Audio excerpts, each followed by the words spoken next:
iman yang ke-32, muka surat yang ke-55, iaitu salah satu daripada tanda iman ataupun bukti kesempurnaan iman, menyempurnakan janji. Menyempurnakan janji itu bukti keimanan ataupun sempurnanya iman seseorang. A'udzu billahi minasyaitonir rajim. Bismillahirrahmanirrahim. Assalamualaikum warahmatullahi wabarakatuh. Alhamdulillahi rabbil alamin. Wassalatu wassalamu ala ashrafil anbiya'i wal mursalin wa ala alihi wa sahbihi ajma'in. Rabbi shrah li sadri wa yassir li amri wahlul 'uqdatam min lisani yafqahu qawli. Yang sama-sama kita hormati dan kita muliakan Tuan Nazir Masjid Al-Falah USJ 9 Subanjaya, Tuan Haji Abdul Majid bin Maidin. Seterusnya yang kita sama-sama muliakan Tuan Imam kita Al-Mukarram Al-Fadil Ustaz Muhammad Zuhairi bin Muhammad Yusuf.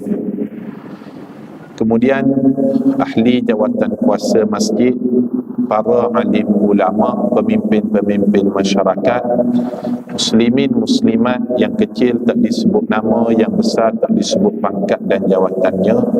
Insya-Allah kita semua dimuliakan Allah Ta'ala. Amin ya rabbal alamin. Bersyukur kepada Allah Subhanahu wa Ta'ala terhadap segala nikmatnya, lalu kita balas dengan mengucapkan Alhamdulillahi Rabbil Alamin. Berselawat kepada baginda dengan kita mengucapkan Allahumma salli ala Sayyidina Muhammad wa ala ali Sayyidina Muhammad. Sebelum kita mulakan pengajian kita pada malam ini, insya-Allah kita niat iktikaf dulu. Nawaitul iktikaf fi hadha masjidi lillahi ta'ala. Selama mana kita beriktikaf itulah, kata Nabi sallallahu alaihi wasallam, malaikat akan mendoakan orang tersebut, Allahumma ighfir lahu warhamhu. Ya Allah, rahmatikanlah orang yang beriktikaf dan ampunkanlah orang yang beriktikaf tersebut. Dalam riwayat yang lain kata Nabi sallallahu alaihi wasallam, orang yang beriktikaf selama 2 perahan susu unta, 2 kali dia perah susu unta dengan maksud jarak yang singkat, pendek sekalipun, ganjaran daripada pahala iktikaf tersebut seperti dia membebaskan seorang hamba. Lalu kita mulakan dengan niat iktikaf insya-Allah. Para jamaah sekalian, pertemuan malam ini merupakan pertemuan kali yang ke-11. Kali yang ke-11 daripada kitab Syu'abul Iman lil Baihaqi, ringkasan kepada cabang iman yang ditulis oleh Imam Al-Baihaqi rahimahullahu ta'ala. Dan pertemuan kali yang ke-11 pada malam ini insya-Allah kita akan lihat pada cabang iman yang ke-32, muka surat 55. Tanda iman yang ke-32, muka surat yang ke-55, iaitu salah satu daripada tanda iman ataupun bukti kesempurnaan iman, menyempurnakan janji. Menyempurnakan janji itu bukti keimanan ataupun sempurnanya iman seseorang. Kita baca dulu dalil daripada Al-Quranul Karim, muka surat 55, tuan-tuan. Firman Allah Subhanahu wa ta'ala. Adab kita bila nak baca ayat Al-Quran, mulakan dahulu dengan ta'awuz ataupun isti'adah.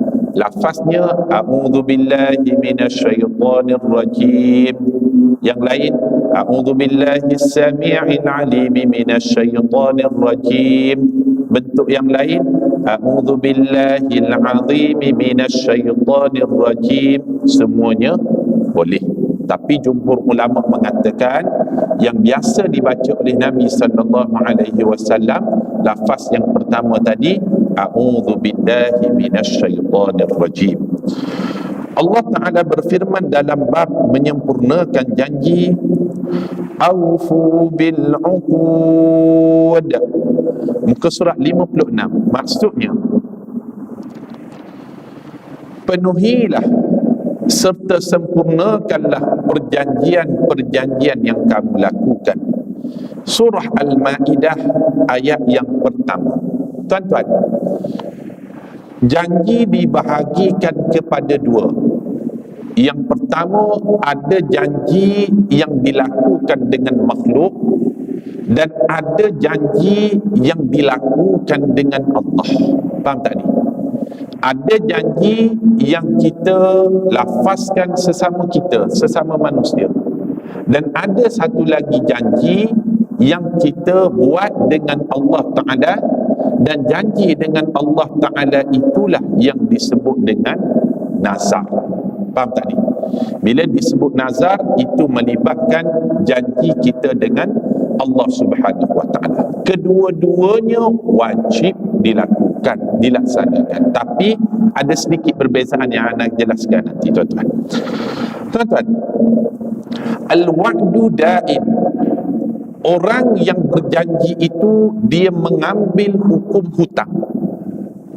Kalaulah dia berjanji di dunia, kemudian tidak mampu dilaksanakan ataupun tidak dilaksanakan janji tersebut, maknanya dia sedang berhutang dengan orang tertentu. Faham tak ni? Tak selesai di dunia, orang yang dijanjikan itu boleh tuntut kembali di hari akhirat. Faham tak? Kalau kita berjanji kepada orang kampung kita je, maknanya kalau tak selesai di dunia, hanya sekampung tu sahaja yang akan tuntut. Kalau dia berjanji kepada satu negeri di Selangor saja, tidak dilaksanakan janji itu, satu Selangor nanti akan tuntut.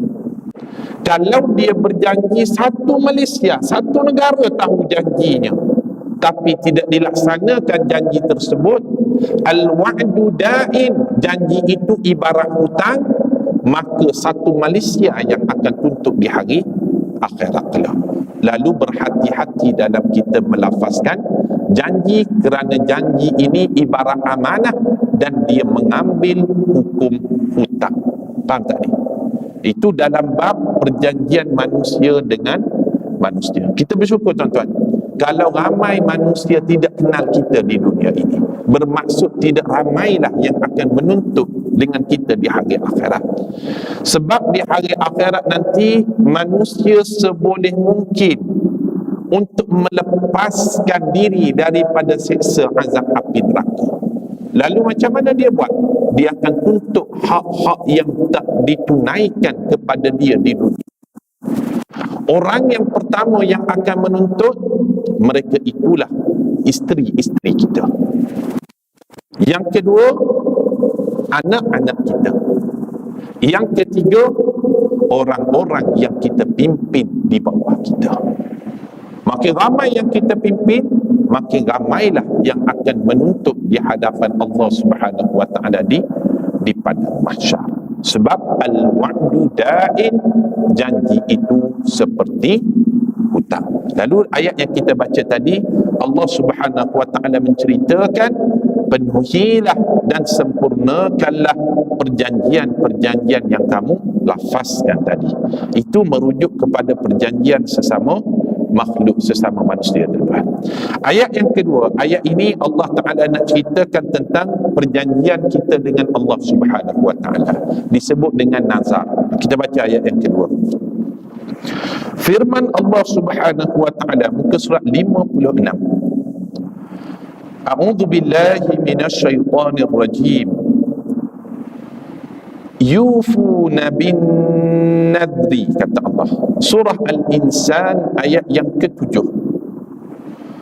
Mereka iaitu orang yang sempurna imannya, menyempurnakan nazarnya, perjanjian-perjanjian dengan Allah Subhanahu wa taala. Dan tuan-tuan, kalau seseorang itu pernah bernazar, pernah berjanji dengan Allah, ya Allah, aku bernazar sekiranya dapat kerja, aku puasa 3 hari, aku sembelih kambing dan sebagainya, tetapi dia tidak laksanakan perjanjian tersebut ataupun nazar tersebut, orang itu akan dikenakan kafarah. Faham tak ni tuan-tuan? Kalau perjanjian sesama manusia, ada kafarah tak? Tak ada. Tapi kalau nazar, perjanjian dengan Allah, tidak dilaksanakan janji tadi, mereka itu dikenakan kafarah. Apa dia kafarah nazar ni tuan-tuan? Kafarah nazar disebut dalam Al-Quran ada 4 peringkat. Ada 4 peringkat. Yang pertama, ni kalau kita nak catat baik, it'amu asyarati masakin. Yang pertama, bagi melepaskan diri daripada nazar yang tidak dilaksanakan tadi, dia memberi makan kepada 10 orang fakir miskin. Tak ada duit, tak cukup duit, tak ada fakir miskin, dia akan pergi kepada peringkat yang kedua, au kiswatuhun, atau memberi pakaian kepada fakir miskin. Ataupun tak mampu juga, beri makan tak mampu, beri pakaian tak mampu, ataupun tak jumpa fakir miskin. Yang ketiga, kata Allah Ta'ala dalam Al-Quran, au tahriru raqabah, ataupun dia membebaskan seorang hamba. Hamba tak ada dah sekarang ni. Bila tak ada hamba, dia akan pergi kepada yang keempat, iaitu berpuasa selama 3 hari. Faham tak ni? Dalam Islam, kafarah ni dia ada 4 jenis. Ada kafarah zihar, ada kafarah nazar ataupun kafarah sumpah, ada kafarah bunuh, dan ada kafarah maaf sebut jima pada siang hari di bulan Ramadan. Salah satu daripada 4 kafarah ini yang kita bincangkan iaitu kafarah nazar ataupun sumpah. Bagaimana cara menyelesaikan nazar tersebut yang tidak dilaksanakan? 10 orang fakir miskin diberi makan, tak mampu diberi pakaian kepada fakir miskin, tak mampu dicari seorang hamba untuk dibebaskan, hamba sudah tidak ada sekarang. Lalu yang keempat itulah it'amu ataupun berpuasa selama 3 hari tadi. Itu dalam bab yufuna bin nadri, menyempurnakan nazarnya ataupun perjanjiannya dengan Allah Subhanahu wa taala. Ana uraikan secara sederhana pada malam ni. Kemudian kita tengok dalil daripada hadis tuan-tuan. Tadi dalil daripada Al-Quran dalam bab kewajipan menunaikan janji. Kemudian kita tengok muka surat 57, dalil daripada hadis yang mana Nabi sallallahu alaihi wasallam memberi ancaman kepada orang yang tidak menunaikan janji. Ini ancaman yang Nabi sallallahu alaihi wasallam sebut. Muka surat 57, dalil daripada hadis. Hadis daripada Abdullah bin Mas'ud radhiyallahu anhu. Adab kita tuan-tuan, bila kita menyebut nama sahabat, jangan disebut namanya yang tunggal. Jangan, tidak beradab namanya. Kita berikan gelaran yang selayaknya bagi sahabat dengan kita katakan radhiyallahu anhu. Allah redha kepada sahabat tersebut. Dan Abdullah bin Mas'ud, perawi hadis yang kita baca ini tuan-tuan, dia merupakan antara sahabat yang awal peluk Islam. Dia antara sahabat yang awal. Dan mana-mana sahabat yang awal memeluk Islam, keimanannya di sisi Allah Subhanahu wa taala diletakkan satu pengiktirafan yang cukup tinggi. Faham tak ni? Berbeza dengan orang yang masuk Islam kemudian. Orang yang awal ni, dia masuk Islam ketika Islam tak diterima. Dia peluk Islam ketika Islam susah. Dia peluk Islam ketika Islam tidak ada kuasa. menyebabkan keimanannya di sisi Allah berbeza dengan orang lain. Dalam hadis Rasulullah sebut tentang Abu Bakar. Abu Bakar antara yang terawal peluk Islam. Kata Nabi sallallahu alaihi wasallam kepada Abu Bakar radhiyallahu anhu tentang Abu Bakar radhiyallahu anhu, "Lau anfaqta min dhahabin mithlu dhahabin min al-Uhud," kalau kamu infakkan sebesar bukit Uhud, yang mana kamu infakkan itu emas sebesar bukit Uhud sekalipun, nescaya kamu tidak akan mampu menandingi separuh daripada tapak tangan keimanan Abu Bakar sekalipun. Sebab apa diberi pengiktirafan demikian? Sebab Abu Bakar antara sahabat yang awal peluk Islam. Kalau infak sebesar bukit Uhud emas, bukit Uhud ni panjangnya 7 kilometer, tapi nak dibandingkan dengan iman separuh tapak tangan Abu Bakar sekalipun, takkan sama. Begitu juga dengan Abdullah bin Mas'ud. Abdullah bin Mas'ud, tuan-tuan, anda cerita sikit biar data dia. Perawi hadis ni, satu hari dia panjat pokok tamar. Bila dia panjat pokok tamar, ternampaklah betis dia kurus je, halus je. Lalu sahabat-sahabat ketawakan Abdullah bin Mas'ud. Kecil betul betis Abdullah bin Mas'ud. Ketawa itu didengar oleh Nabi sallallahu alaihi wasallam.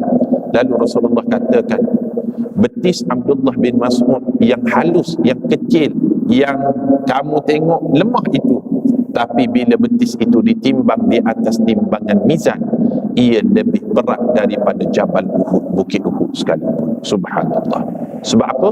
Abdullah bin Mas'ud ini, dia sahabat yang antara terawal yang memeluk Islam. Lalu pengiktirafan keimanan tersebut di sisi Allah cukup berbeza. Faham tak ni? Hadis daripada Abdullah bin Mas'ud radhiyallahu anhu dalam Sahihul Bukhari, dalam bab ancaman kepada orang yang tidak melaksanakan janji. Rasulullah sallallahu alaihi wasallam bersabda, "Wa likulli ghadirin liwa'un yawmal qiyamah yuqal hadhihi ghadratu fulan." Maksudnya, bagi setiap orang yang tidak menyempurnakan janji, mereka akan mempunyai panji ataupun bendera pada hari kiamat yang tertulis, hadhihi ghadratu fulan, inilah pengkhianatan yang aku lakukan kepada si fulan. Subhanallah. Hadis ni sahih riwayat Al-Bukhari. Nabi SAW sebut, di padang mahsyar nanti ada satu golongan, yang mana golongan ini di dunia dia tidak melaksanakan janji, lalu Allah Ta'ala akan beri kepada dia satu bendera yang dia pegang. Lalu bendera itu ataupun panji itu tertulis, pengkhianatan ini aku lakukan kepada si fulan. Kalaulah si fulan itu namanya Ali, ni khianat yang aku buat kepada Ali. Kalau si fulan yang dia itu nama Abdul Halim, itu khianatan yang aku buat kepada Wan Abdul Halim. Kalau dia mungkiri janji kepada namanya Osman, ini mungkiri janji yang aku buat kepada Osman. Apa tujuannya, tuan-tuan?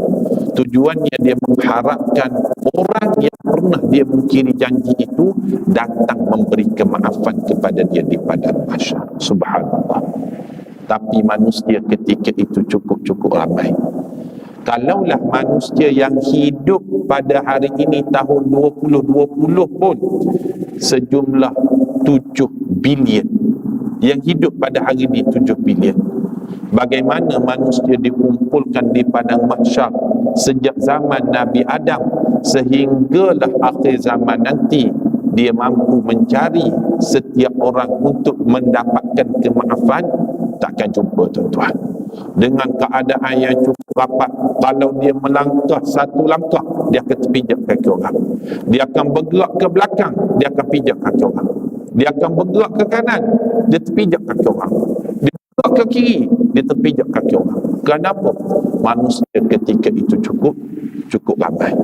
Lalu dia pegang bendera mengharapkan datang orang memberi kemaafan terhadap janji yang dia mungkiri.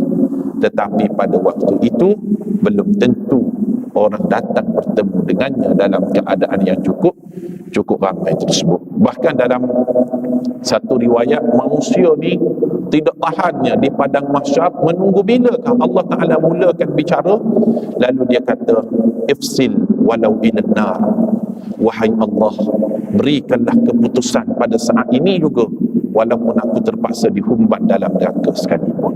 Dia tak tahan lagi. Sampai bila nak berdiri? Sampai bila nak tunggu bicara Allah? Lalu manusia kata, ifsil, wahai Allah, berilah keputusan apa sekalipun, walau ilan nar, walau terpaksa dihumban aku masuk ke dalam neraka sekalipun. Na'udzubillah min zalik, daripada keadaan demikian. Moga-moga kita termasuk dalam kalangan orang yang ifa'ul ahdi, orang yang melaksanakan janji-janji kita, insya-Allah. Amin. Itu ambil satu hadis dalam bab menunaikan janji, tuan-tuan. Ada beberapa hadis lagi, anda tak cadang nak baca semua sebab waktu kita terbatas sampai kurang 35 minit saja antara maghrib ke isyak ini. Anda pergi pada cabang iman yang ke-33, muka surat 58. Tanda iman yang ke-33, muka surat 58.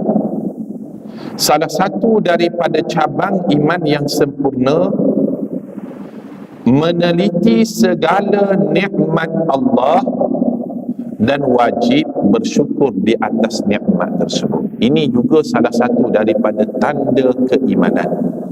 Dia teliti satu persatu nikmat Allah. Nikmat ada kerja, nikmat ada keluarga, nikmat ada suriat, nikmat sihat. Lalu wajib dia bersyukur di atas nikmat itu dengan dia mengucapkan Alhamdulillah. Tapi cukupkah dengan Alhamdulillah saja? Belum. Itu hanya kulit saja. Itu casing saja. Apa syarat bersyukur kita akan jelaskan sekejap lagi, insya-Allah, tuan-tuan. Kita baca dalil dulu daripada Al-Quranul Karim. Firman Allah Subhanahu wa taala, muka surat 58. A'udzu billahi minasy syaithanir rajim. Qulil hamdulillah. Qul, ucapkanlah wahai Muhammad, alhamdulillah, segala puji bagi Allah Subhanahu wa taala. Surah Al-Ankabut ayat yang ke-63. Nikmat yang paling besar, tuan-tuan, nikmat kita masih lagi boleh istiqamah di atas iman dan kita masih lagi diberi nikmat Islam. Ini nikmat yang paling besar dalam kehidupan kita.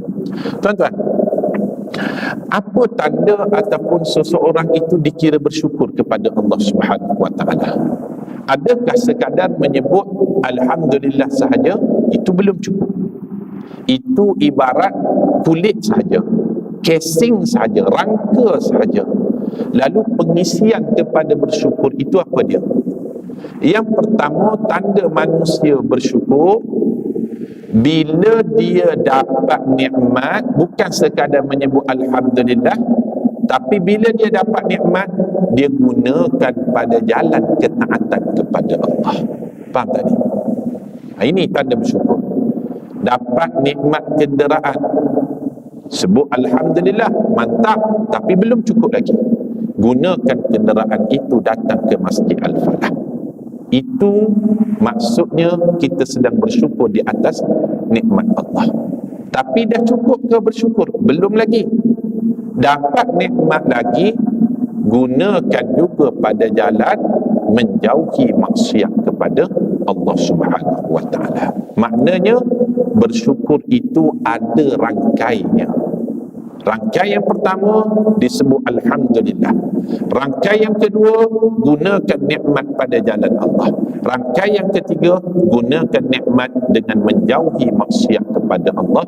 Itulah disebut sebagai abdus syakur, hamba kepada Allah Ta'ala yang maha memberi nikmat tadi, hamba kepada Allah Ta'ala yang melimpahkan nikmat yang banyak dalam hidup. Faham tak, tuan-tuan? Ada 3 syarat dia. Qul alhamdulillah, menyebut alhamdulillah, guna nikmat pada jalan guna nikmat pada jalan yang ditaati kepada Allah, dan guna nikmat tersebut pada jalan menjauhi maksiat kepada Allah Ta'ala. Dalil yang kedua, tuan-tuan, firman Allah Subhanahu wa Ta'ala, A'udzu billahi minasyaitonir rajim. Wa in ta'uddu ni'matallahi la tuhsuha. Surah An-Nahl ayat yang ke-18. Jika kamu menghitung nikmat Allah Subhanahu wa Ta'ala, tiadalah kamu dapat menghitung nikmat tersebut. Nak hitung nikmat Allah Subhanahu wa Ta'ala, takkan kamu terkira, kata Allah Subhanahu wa Ta'ala. Tuan-tuan, ada orang dia dapat segala nikmat dunia, tapi dia tidak gunakan nikmat itu pada jalan mentaati perintah Allah. Allah Ta'ala cerita dalam Al-Quran, dia itulah yang disebut dengan Abdul Uzza. Kalau kita sebut Abdul Uzza, boleh jadi kita tak kenal. Tapi bila disebut Abu Lahab, kenal tak? Kenal. Abu Lahab ni Allah Ta'ala cerita dalam Al-Quran, dalam surah Al-Masad ataupun surah Al-Lahab. Abu Lahab ni dia dapat semua nikmat yang diinginkan manusia di dunia, tetapi dia tidak gunakan nikmat tersebut pada jalan yang ditaati kepada Allah, sehingga Allah Ta'ala kata sayaslana, apa dia? Lahab, apa ni? Tabbat yada abi lahabin, tabbat yada abi lahab, ma aghna anhu maluhu wa ma kasab, sayasla naran dzata lahab. Abu Lahab nikmat apa dia dapat? Kata Allah yang pertama, tabbat yada abi lahabin wa tab. Tabbat yada, yada di sini merujuk kepada kuasa. Manusia di dunia apa yang dia cari? Yang pertama dia cari kuasa. Abu Lahab sudah dititipkan kekuasaan di dunia. Kemudian apa lagi nikmat yang Abu Lahab dapat? Wa ma kasab, dia ada anak yang ramai. Dua, di dunia ni orang cari kuasa, orang cari anak. Kemudian apa lagi? Ma aghna anhu maluh, dia juga ada harta. Tiga nikmat besar di dunia yang dicari-cari manusia, ketiga-tiga dititipkan Allah kepada Abu Lahab. Tapi dia tidak gunakan nikmat tadi pada jalan yang Allah Ta'ala radai, yang menyebabkan Allah Ta'ala kata sayaslana, kata Allah, masuk dalam neraka Allah, wa mra'atuhu hammalatan hatab, bersama dengan isterinya tadi. Menunjukkan di sini ada manusia yang dititipkan Allah segala nikmat, lalu dia tidak bersyukur kepada Allah, lalu kesannya dia akan dimasukkan ke dalam azab api neraka Allah, sebagaimana kisah Abu Lahab itu tadi. Itu Allah Ta'ala bagi pengajaran kepada kita terhadap nikmat yang tidak digunakan pada jalan yang ditaati kepada Allah Ta'ala. Itu dalil daripada Al-Quran, tuan-tuan. Dalil daripada hadis, anda ambil satu hadis daripada muka surat yang ke-59. Muka surat 59, hadis yang kedua daripada Suhaib. Sahabat yang meriwayatkan hadis ini namanya Suhaib. Ada tak? Ada kan? Suhaib. Anda kenalkan sikit siapa Suhaib.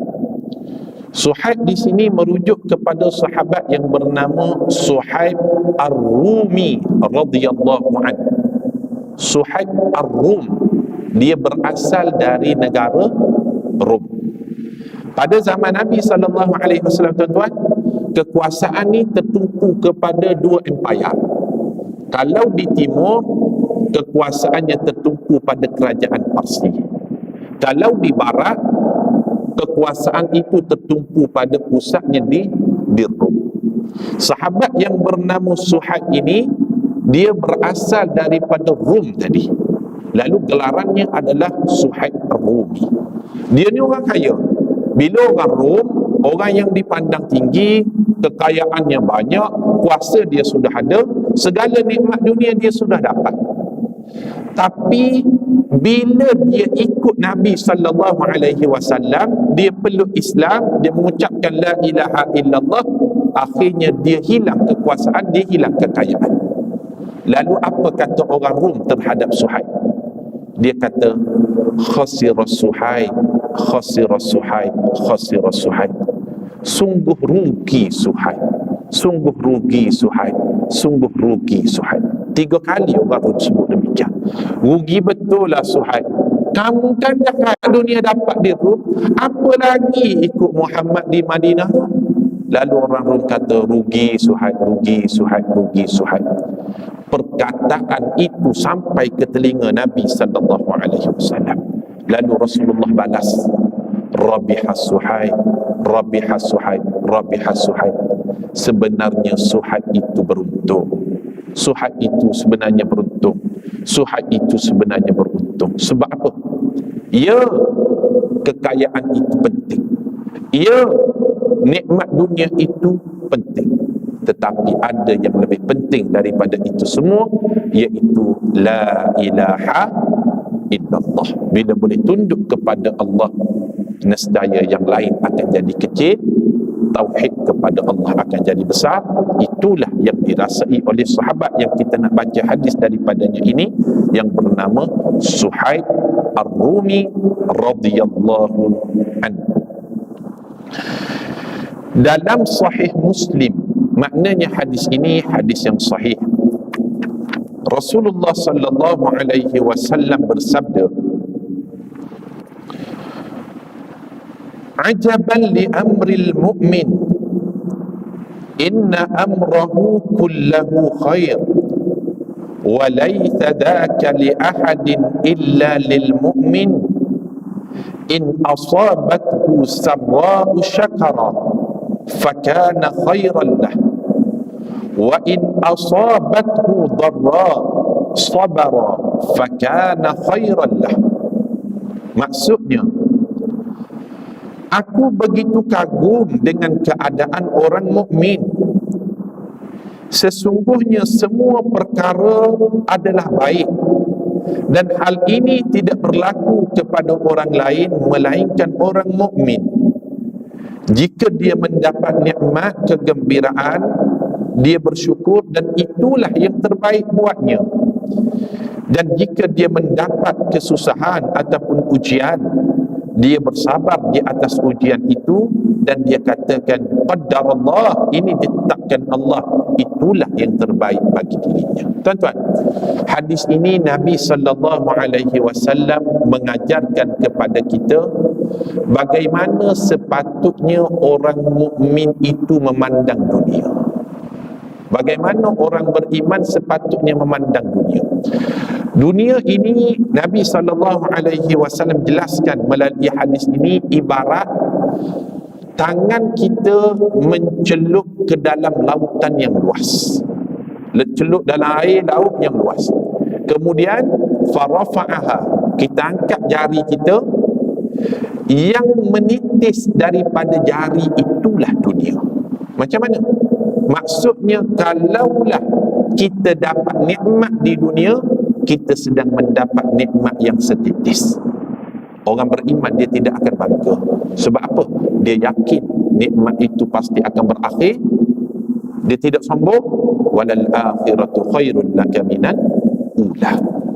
Tapi katakanlah dia tidak dapat nikmat, dia diuji sekalipun, dia yakin ujian itu juga pasti berakhir. Dia hanya diuji yang setetes itu sahaja, dan dia tahu wal akhiratu khairun wa abqa, nikmat di hari akhirat itu lebih baik dan nikmatnya akan kekal. Ini sudut pandang orang beriman dalam memandang dunia. Dapat nikmat tidak sombong, tidak angkuh, tidak riak, kerana dapat yang setetes, nikmat itu pasti akan berakhir. Dapat ujian tidak sedih, kerana ujian itu ibarat yang setetes sahaja, dan ujian itu juga pasti akan berakhir. Yang kekal itu di hari akhirat kelak. Lalu dalam hadis ini Nabi SAW mengajarkan kepada kita, orang mukmin itu dia sentiasa melihat apa yang berlaku itulah takdir Allah yang paling baik. Setelah dia berusaha, Berlakulah takdir demikian, lalu orang beriman dia akan husnuzan, bersangka baik dengan Allah Subhanahu wa ta'ala.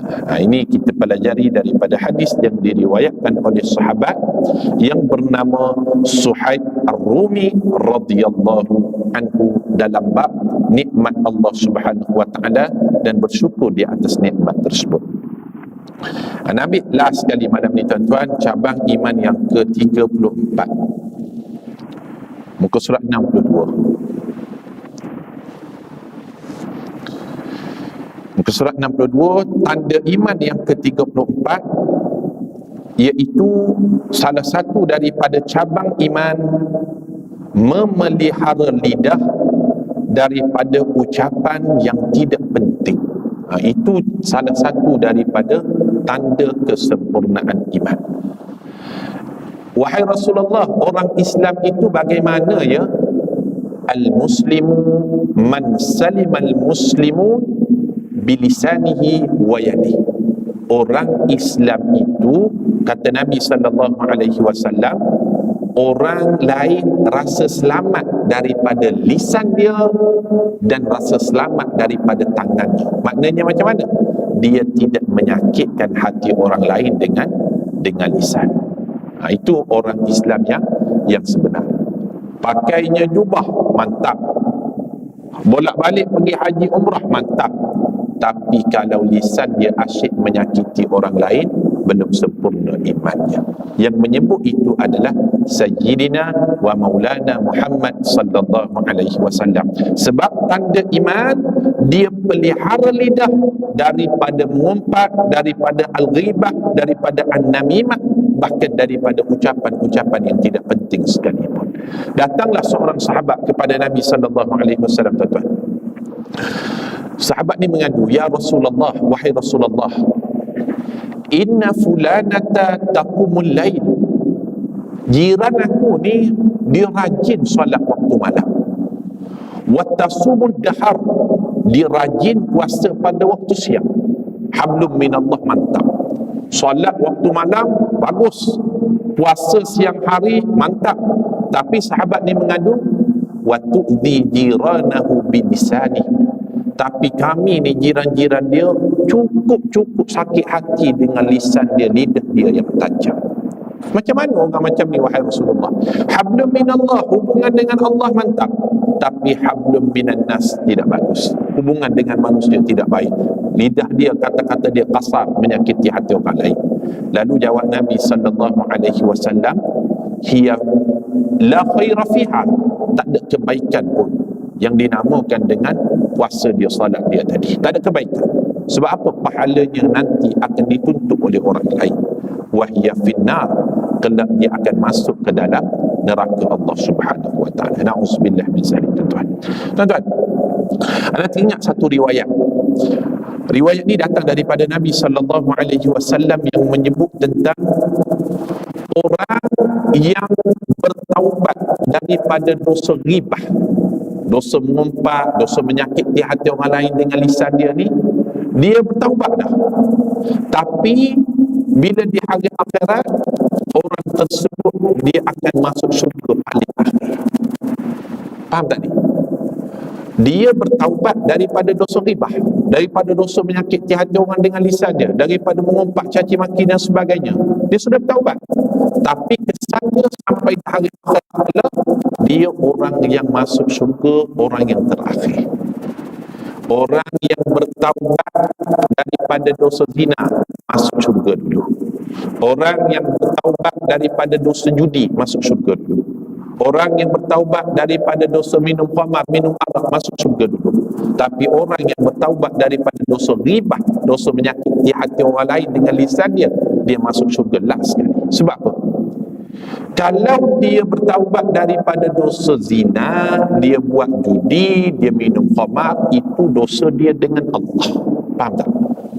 Tapi kalaulah dia guna lisan dia menyakit hati orang, menyebarkan aib orang, memburukkan orang, itu dosa dia sesama makhluk. Lalu kesan dia, walaupun sama-sama taubat, kata Nabi sallallahu alaihi wasallam, wa manin taiban, orang itu merupakan orang taib yang sudah kembali bertaubat pada Allah, minal ghibah, daripada dosa ghibah, tapi di hari akhirat dialah orang yang masuk syurga paling akhir. Na'udzubillah min zalik. Moga Allah Ta'ala jaga lidah kita daripada terlibat daripada dosa ini. Didatangkan dua tembok sebelum keluarnya perkataan, datangnya gigi, datangnya bibir. Sebelum keluarkan perkataan, pastikan perkataan-perkataan yang baik, insyaAllah. Tuan-tuan, kita berhenti dulu pada cabang iman yang ke-34. Bulan depan kita akan sambung pada cabang iman seterusnya, insyaAllah. Qulu qawli hadha wa astaghfirullahal azim wa li wa lakum. Assalamualaikum warahmatullahi wabarakatuh.